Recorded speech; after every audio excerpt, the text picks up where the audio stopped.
ماں باپ کی محنت سے کئی زیادہ ان کے اساتذہ حضرت حافظ قاری شہنواز صاحب قبلہ اور مولانا جہانگیر صاحب قبلہ برکاتے کی پیارے محترم، یہ دو ہستی سب سے زیادہ مبارکباد پاتے ہیں۔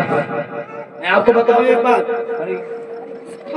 ایک مفکر نے کہا کہ ماں باپ وہ ہے جو بچے کو، اولاد کو آسمان سے زمین کے اوپر لے کر آتے ہیں۔ غور کرنا جملے پہ، ماں باپ وہ ہے جو اولاد کو آسمان سے زمین پر لے کر آتے ہیں۔ ماں باپ ہی کی وجہ سے اولاد پیدا ہوتی ہے، لیکن استاد وہ ہے جو بچے کو زمین سے اٹھا کے آسمان تک پہنچاتا ہے۔ اے میرے پیارے محترم، تو ان کی بڑی محنتیں رہی ہیں، جہاں میں ان سے اور تمام چیزوں سے متاثر ہوں، وہیں ان کے اخلاق سے بھی بہت زیادہ متاثر ہوں۔ اللہ نے ان کو حسین صورت دی ہے تو حسین اخلاق بھی عطا فرمائے۔ جس طرح یہ حسین ہے، اللہ نے خوبصورتی عطا کی، اسی طرح ان کا دل بھی خوبصورت ہے۔ سبحان اللہ، اللہ تعالیٰ ان کو دونوں جہان کی برکت عطا فرمائے۔ ایک مرتبہ درود پاک پڑھیں، اللہم صلی علی سیدنا مولانا محمد وعلیہ وسلم، صلاۃ و سلام علیک یا رسول اللہ صلی اللہ علیہ وسلم۔ رضینا قسمت الجبار فینا، لنا علم وللجہال مال، فإن المال يفنى عن قريب، فإن المال يفنى عن قريب، وإن العلم باق لا يزال۔ حضرت علی فرماتے ہیں کہ ہم اللہ کی اس تقسیم پہ راضی ہیں کہ اللہ نے ہمیں علم عطا فرمایا۔ میں حافظ قرآن جو ابھی تازہ حضرت حافظ فرحان صاحب حافظ بنے ہیں اور ان کے دیگر ساتھی جو حافظ بنے ہیں، ہم اور آپ کی باتیں کبھی جب ہم اور آپ ان کے سامنے کرتے ہیں تو ان کے دل کو توڑ دیتے ہیں۔ تم کیا کرو گے، تمہاری حیثیت کیا رہے گی دنیا میں، تم اپنے بچوں کا کیسے خیال رکھو گے، تم اپنے گھر بار کا کیسے خیال رکھو گے۔ اے پیارے، کسی کے بہکاوے میں نہ آؤ۔ علی کرم اللہ تعالی وجہہ الکریم فرماتے ہیں، رضینا قسمت الجبار فینا، لنا علم وللجہال مال۔ ہم اللہ کی اس تقسیم پر راضی ہیں کہ اللہ نے ہمیں علم عطا فرمایا ہے، اگرچہ جاہلوں کو اور علم فرمایا وَإِنَّ الْعِلْمَ وَإِنَّ الْمَالَ یفنا عن قریب۔ مال کی حیثیت کیا ہے؟ کہا مال وہ ہے جس کو فنا ہو جانا ہے، جس کو ختم ہو جانا ہے۔ ایک دن آئے گا کہ مال ختم ہو جائے گا، مال فنا ہو جائے گا۔ آگے علی فرماتے ہیں کہ وَإِنَّ الْعِلْمَ بَاقٍ لَا يَزَالُ۔ علم تو وہ ہے جو باقی رہے گا کبھی زوال سبحان اللہ، سبحان اللہ، بہت خوب، سبحان اللہ، سبحان اللہ، کبھی زوال نہیں۔ اور علی کرم اللہ تعالی وجہ الکریم فرماتے ہیں لیس الجمال بأسباب تزیننا، لیس الجمال بأسباب تزیننا، ان الجمال جمال العلم۔ ہم اور آپ کیا سمجھتے ہیں؟ قاری شہنواز صاحب نے اچھا کوٹ پہن لیا تو خوبصورت، آپ اچھا کوٹ پہن لیا آپ خوبصورت، آپ شیروانی پہن لیا آپ خوبصورت، 10,000 کا سوٹ آ جائے آپ سوچتے ہیں بہت خوبصورت ہے، آپ بڑے اچھے معلوم ہوتے ہیں۔ آپ کا بھائی 20,000 کا سوٹ پہن لے، آپ سوچتے ہیں میرا بڑا بھائی بہت اچھا معلوم ہو رہا ہے، بہت خوبصورت ہے۔ دنیا عزت کی نظر سے دیکھتی ہے، دنیا احترام کرتی ہے، دنیا ادب کرتی ہے، لیکن میرے پیارے داماد پیغمبر حضرت علی کرم اللہ تعالی وجہ الکریم فرماتے ہیں ایسا جمال ہو بأسباب تزیننا۔ خوبصورتی کپڑوں سے ہوتی ہے نہیں ہے، بلکہ خوبصورتی کس سے ہے؟ فرماتے ہیں ان الجمال جمال العلم۔ خوبصورتی تو علم کی وجہ سے ہے، بے شک، سبحان اللہ، سبحان اللہ، بے شک، بہت خوب، ماشاءاللہ، تو علم کی وجہ سے، سبحان اللہ، سبحان اللہ۔ کپڑوں کی وجہ سے کوئی خوبصورت نہیں ہوتا، خوبصورت کب ہوتا ہے؟ علی کرم اللہ تعالی وجہ الکریم فرماتے ہیں خوبصورت تو علم کی وجہ سے ہوتا ہے، ادب کی وجہ سے نہیں۔ اور سنو، لیس الیتیم قد مات والد، ہم کسے یتیم کہتے ہیں؟ موسیٰ عبداللہ بیٹھے ہوئے ہیں، ہمارے محسن کرم فرما حضرت حافظ وقاری عقیل صاحب عبداللہ بیٹھے ہوئے ہیں، موسیٰ عبداللہ بیٹھے ہوئے ہیں۔ سنو، یتیم ہم کسے کہتے ہیں؟ جس کے والد فوت ہو جائے، نا اسی کو تو یتیم کہتے ہیں جس کے والد نہ رہے دنیا میں، انتقال کر جائیں، ہم اس کو یتیم کہتے ہیں۔ یہ ہم اور آپ کی ظاہری نظر کی بات ہے، لیکن علی تو جس طرح جو ہے ظاہر دیتے ہیں اسی طرح باطن کو بھی ملاحظہ کرتے ہیں۔ آپ کہہ رہے ہوں گے مولانا نے بڑی بات کر دی، علی باطن کو کیسے دیکھ سکتے ہیں؟ سامنے جو نظر نہ آ رہا ہو علی اس کو کیسے دیکھ سکتے ہیں؟ تو آؤ میں آپ کو بتاؤں، میرے آقا ہے فتح مکہ ہے، میرے آقا فتح مکہ کے بعد کعبہ معظمہ میں گئے ہیں، حضرت علی کرم اللہ تعالیٰ وجہ الکریم ساتھ میں ہیں، میرے آقا بت توڑ رہے ہیں، میرے آقا نے فرمایا اے علی یہ جو بت اوپر لٹکا ہوا ہے میرے کاندھے پہ سوار ہو جاؤ، اس بت کو توڑو۔ اب غور کرو میرے پیارے، حضرت علی عرض کرتے ہیں آقا کہاں میرے یہ قدم، کہاں آپ کے شان و مبارک، اس پہ آپ کیسے کھڑے ہو گئے؟ یہ تو بیادبی ہے۔ اللہ اللہ، لیکن میرے آقا فرماتے ہیں علی میرے کاندھے پہ سوار ہو جاؤ، اس کے بعد بت توڑو۔ علی کرم اللہ تعالیٰ عرض کرتے ہیں اے میرے آقا آپ میرے کاندھے پہ سوار ہو جائیں، آپ میرے کاندھے پہ چڑھ جائیں اور آپ اپنے ہاتھوں سے بت کو توڑ دیں۔ تو میرے آقا نے فرمایا اے علی سن لو، نبوت کا بوجھ تم برداشت نہیں کرنے پاؤ گے، میری نبوت کا بوجھ تم برداشت نہیں کرنے پاؤ گے۔ اب غور کرو میرے پیارے، حضرت علی کرم اللہ تعالیٰ وجہ الکریم آقا کے اشارے سے، آقا کے حکم سے حضرت علی میرے آقا کے کاندھے پہ سوار ہو گئے ہیں، بت توڑ رہے ہیں۔ میرے آقا نے فرمایا اے علی ذرا آسمان کی طرف نظر دو کرو۔ حضرت علی آسمان کی طرف نظر کرتے ہیں، آقا فرماتے ہیں علی بتاؤ تو صحیح کیا نظر آ رہا ہے؟ علی عرض کرتے ہیں آقا کھڑا تو آپ کے کاندھے پر ہوں لیکن عرش اعظم نظر آ رہا ہے۔ سبحان اللہ سبحان اللہ، بہت نعرے تکبیر، نعرے تکبیر، نعرے رسالت، نعرے رسالت، جشن دستار بندی، نعرے رسالت، سبحان اللہ سبحان اللہ۔ میرے پیارے محترم، اے میرے اس کی آواز اے میرے پیارے محترم غور کرو، حضرت علی عرض کرتے ہیں آقا، حضرت علی عرض کرتے ہیں آقا، حضرت علی عرض کرتے ہیں آقا آپ کے کاندھے پہ سوار ہوں لیکن یہاں سے عرش اعظم نظر آ رہا ہے۔ اللہ اللہ میرے پیارے غور کرو، پھر میرے آقا نے ارشاد فرمایا اے علی اب ذرا زمین کی طرف نظر کرو اور بتاؤ کیا نظر آ رہا ہے۔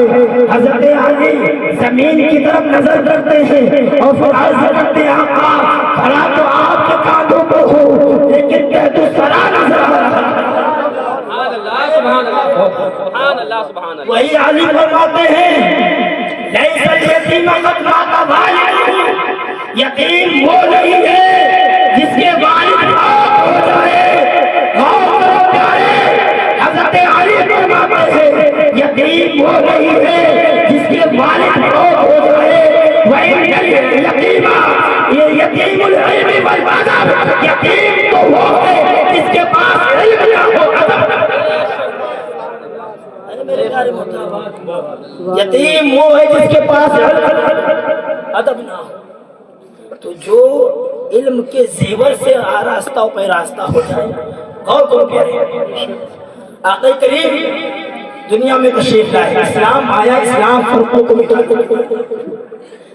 یہ کالے گورے کا فرق اسلام نے مٹا دیا۔ کسی امیر کو کسی غریب پر کوئی فوقیت حاصل نہیں، کسی گورے کو کسی کالے پر کوئی فوقیت حاصل نہیں، کسی آنکھ والے کو کسی اندھے پر کوئی فضیلت حاصل نہیں ہے، کوئی فضیلت حاصل نہیں ہے۔ کسی شہر میں رہنے والے بندے کو کسی دیہات میں رہنے والے بندے پر کوئی فضیلت حاصل نہیں ہے، کسی امیر کو کسی غریب پر کوئی فضیلت حاصل نہیں ہے۔ اسلام نے تمام فرق کو مٹا دیا، اسلام نے تمام امتیاز کو مٹا دیا۔ غور کرو میرے پیارے، آپ تھوڑا اندازہ تو لگاؤ، ایک امیر شخص ہے، اس کے چند نوکر ہیں، وہ اس کے چند نوکر اس کے فیکٹری میں کام کرتے ہیں، اس کے یہاں کام کرتے ہیں، لیکن اسلام نے فرق کیسے مٹایا ہے؟ اب اس کے یہاں نوکر کام کرنے والے اگر مسجد میں پہلے آ جائے چند منٹ پہلے سب میں بیٹھ جائے، بعد میں سیٹ آئے تو سیٹ کی ہمت نہیں ہے کہ پہلی سب سے مزدوروں کو ہٹا کر کے ان کی جگہ پر سیٹ بیٹھ جائے۔ اسلام یہ فرق مٹا رہا ہے، گویا بتا رہا ہے اسلام کہ امیر اور غریب میں کوئی فرق نہیں ہے، کوئی تمیز نہیں ہے، کوئی پیار کسی کو حاصل نہیں ہے۔ امیری غریبی کی بنا پر اور کرو میرے پیارے، اور کسی پر بس نہیں ہے، بلکہ اگر پہلے سب میں مزدور آ کر بیٹھ گیا، بعد میں سیٹ آیا ہے، اس کے چشت پیچھے ہے، جب سجدے میں جائے گا مزدور اس کے پیر ہوں گے اور سیٹ کا سر ہوگا۔ گویا نے بتا دیا اسلام نے کہ ایک ہی سب میں کھڑے ہو گئے، محمود ہو گیا، نہ کوئی بندہ رہا، نہ کوئی بندہ نواز، نہ کوئی بندہ رہا، نہ کوئی بندہ نواز۔ اسلام نے تمام فرقوں کو مٹا دیا، اسلام نے تمام نفریق کو ختم کر دی۔ کسی برادری کو کسی برادری میں کوئی فضیلت حاصل نہیں ہے، کسی قبیلے والے کو کسی قبیلے والے پر کوئی پیاس حاصل نہیں ہے۔ اسلام نے تمام مٹا دیا۔ یہی اسلام لانے والا، یہی اسلام پیدا کرنے والا رب جب فرق بیان کرتا ہے تو کیوں کہتا ہے قل هل يستوي الذين يعلمون والذين لا يعلمون؟ میری غریبی کے بنا پر کسی کو فوقیت حاصل نہیں ہے، یہاں کے شہری کے بنا پر کسی کو فوقیت حاصل نہیں ہے، اور مالدار اور خیر کے بنا پر کسی کو کوئی فوقیت حاصل نہیں ہے۔ لیکن جب علم کی بات آئی تو اللہ فرماتا ہے قل هل يستوي الذين يعلمون والذين لا يعلمون؟ محبوب فرما دو جو علم والے ہیں اور جن کے پاس علم نہیں ہے دونوں برابر۔ علم والے اوپر ہیں، علم والوں کی شان ہے، اللہ نے ان کو بلندی عطا فرمائی ہے، اللہ نے ان کو فوقیت عطا فرمائی۔ اور سنو میرے پیارے، اللہ نے قرآن میں فرمایا کونوا ربانیین، کہا نیک بن جاؤ، کونوا ربانیین، نیک بن جاؤ۔ کس بنا پر؟ تعلمون الکتاب، اس لیے کونوا ربانیین، ربانیین کی جماعت میں ہو جاؤ۔ کیوں؟ بما کنتم تعلمون الکتاب و بما کنتم تدرسون، اس لیے کہ تم کتاب کی تلاوت کرتے ہو، اسی کی درس دیتے ہو۔ اے میرے پیارے محترم، یہ حافظ قرآن یہاں پہ بیٹھے ہوئے، ان کی شان، ان کی عظمت، ان کا مقام، آج ہم ان کو دولہا بنائے بیٹھے ہوئے ہیں، ان کے والد محترم بیٹھے ہوئے ہیں۔ میں تو عرض کروں گا مولانا صاحب قبلہ کی بارگاہ میں کہ ان کو بھی آ کے دولہا بنایا جائے، ان کے بھی سے جو ہے گلے میں سہرا ڈالے، اس لیے کہ آئیں آپ سامنے، اس لیے کہ پیارے جہاں ان کو فوقیت حاصل ہے، ان کو اللہ نے جو ہے عزت سے نوازا ہے، آج ان کے گلے میں مالا ڈالا جا رہا ہے، پھول ڈالا جا رہا ہے، لیکن پیارے ابھی قاری شہنواز صاحب قبلہ نے بتایا، اس سے پہلے بھی بتایا گیا آپ کو قیامت کا میدان ہوگا، حافظ قرآن ہوں گے، اللہ رب العزت حافظ قرآن کے سر پہ ایک ایسا تاج رکھے گا جس کی روشنی چاند کی طرح ہوگی، چاند کی طرح روشنی ہوگی،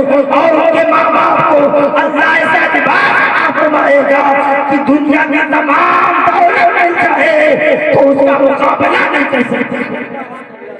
اے میرے پیارے محترم، اور سنو، ہمارے محترم شاہ محمد صاحب اللہ نے کوئی بہت چھوٹا کام نہیں کیا ہے۔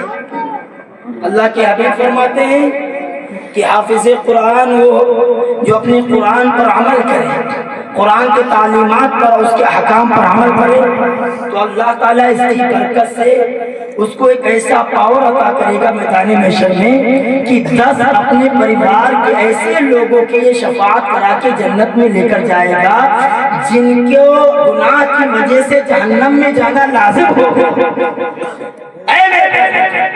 گناہ کی وجہ سے جن کا جہنم میں جانا طے ہو گیا ہوگا، لازم ہو گیا ہوگا، اگر اس کے پریوار میں ایک ایسا فرد ہے جس نے قرآن کو حفظ کیا ہے، اللہ اس کو ایسا پاور عطا کرے گا کہ اپنے خاندان کے 10 ایسے فردوں کو بخشش کروائے، شفاعت کروائے جس کو جہنم میں جانا طے ہو گیا ہو۔ آپ اندازہ لگائے کیا یہ چھوٹی موٹی بات ہے؟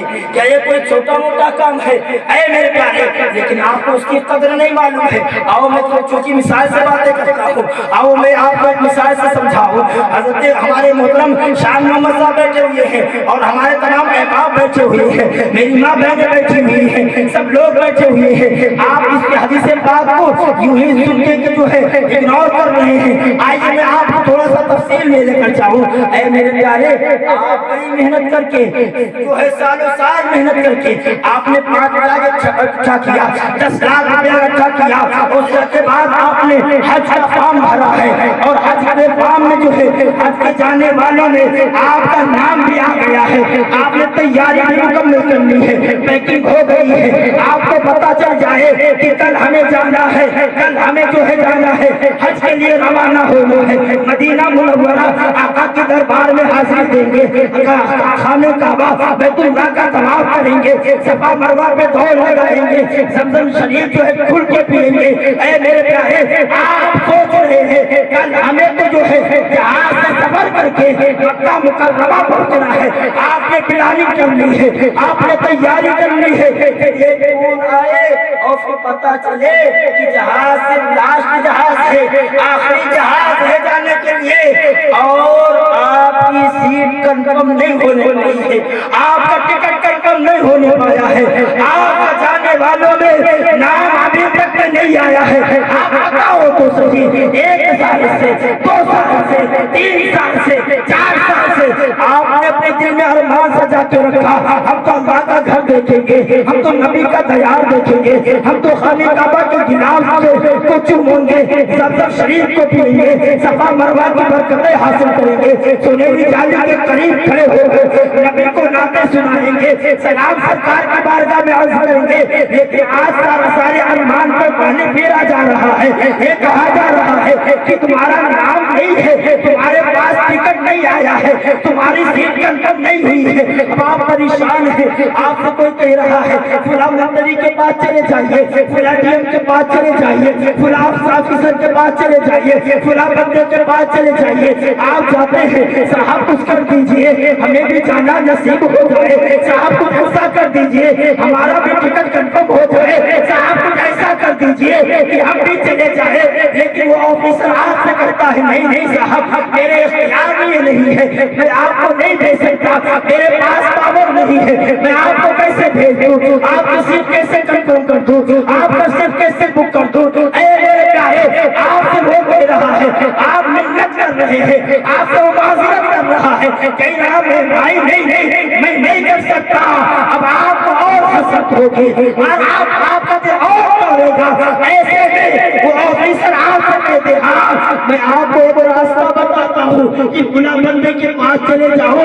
اس کے پاس 10 ایسے ٹکٹ ہیں، جس کو چاہے گا بھیج دے گا، جس کو چاہے گا روانہ کر دے گا، جس کو چاہے گا جو ہے ٹکٹ دے دے گا۔ اب آپ سوچیں گے آخری امید باقی ہے، آخری امید ہے، چلو اس کے قدموں میں گر جائیں گے، اس کے پاس روئیں گے، اس کے پاس آنسو بہائیں گے، اس کی منتوں سے مدد کریں گے، اس کے ہاتھ پیر دبائیں گے، کاش کسی طرح سے کام بن جائے، کاش کسی طرح سے سیٹ کنفرم ہو جائے۔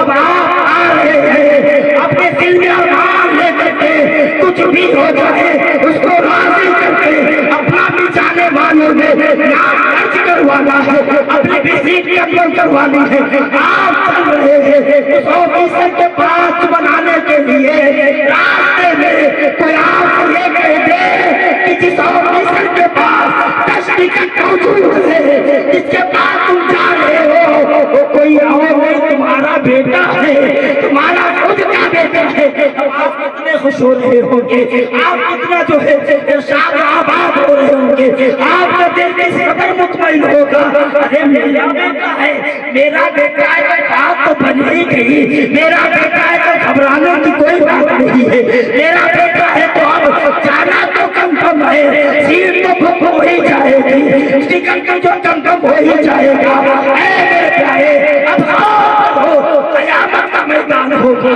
آپ کے نام اعمال آپ کے سامنے ہوگی، ساری کا جو ساری زندگی کی کمائی سارا سامنے ہوگا، اس میں گناہ ہے، اس میں عصیہ ہے، اس میں بدکاری ہے، اس میں برے فعل ہے، سارا چکا کھل گیا، آپ دیکھ رہے ہیں فرشتے کسی کو مارتے ہوئے جہنم میں ڈال رہے ہیں، کوئی جو اپنے پسینے میں ڈبکی لگا رہا ہے، کسی کو عذاب جو ہے آگ کی آگ میں آگ کا عذاب دیا جا رہا ہے، کسی کو گھسیٹ کر کے جہنم میں دیکھا جا رہا ہے، نہ رشتہ دار کام آ رہے ہیں، نہ ماں باپ کام آ رہے ہیں، نہ عزیز کام آ رہے ہیں، نہ محلے داری کام آ رہی ہے، نہ بیٹے کام آ رہے ہیں، کوئی کام نہیں آ رہا ہے، اے میرے پیارے آپ سوچ رہے ہیں اب تو ہمیں جہنم میں جانا ہی پڑے گا، اس لیے کہ ہم نے کام ہی ایسے کیے ہیں، ہم نے نیکیاں نہیں کی ہیں، ہم نے گناہ کیے ہیں، اب تو ہمیں جہنم میں جانا ہی پڑے گا، اے میرے پیارے جہنم میں سے بچنے کے لیے کوئی صورت نظر نہیں آ رہی ہے، وہی پر اعلان ہو جائے گھبرانا، تیرے بیٹے کے پاس ایک ایسا پاور ہے کہ 10 لوگوں کو جہنم سے نکال کے جنت میں سبحان اللہ ماشاء اللہ سبحان اللہ، اے میرے پیارے نعرہ تکبیر